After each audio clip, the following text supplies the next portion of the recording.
Hello, this is Rob from Book Gnome. Many years ago, I worked in a big retail chain bookstore, and I specialized in children's and like sci-fi books. And over the years, I had families coming from all over to just come in, find books for their kids, talk about new book series, and all kinds of fun stuff like that.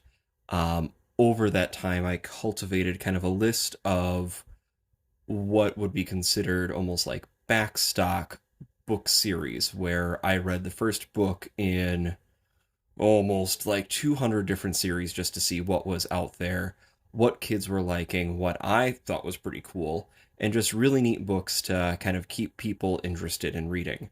The most important thing for me was to get someone to read, just because if you can find something that someone likes, or like a book that someone likes, that's going to be a really big boon for getting them in reading and keep them in reading. From finding young adult readers struggling to find something they like, you get them Amulet, you get them Jeff Smith's Bone books, you get the Dr. Proctor's Fart Powder, you get Wimpy Kid. You have all these kind of really nice gateway books to get them into longer series. And that carried over from both like the young reader section. I had some teen book recommendations and kids chapter books, but where it then started getting crazy, we got the adult books. I would be remiss not to mention Name of the Wind, which of course I have people still to this day cursing me because I got them started on a series that is not finished.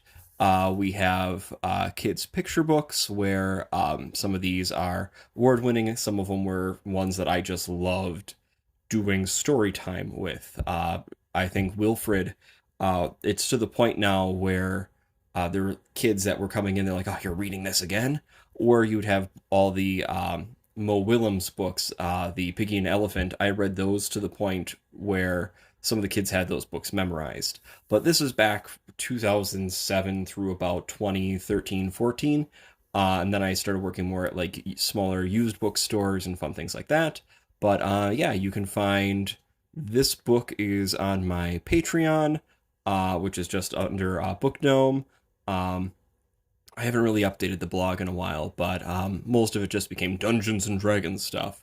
But all right, this is just kind of the cool list that I I've even had people that I used to talk to come up to me and show me the list that they have from 10 years ago, which is terrifying.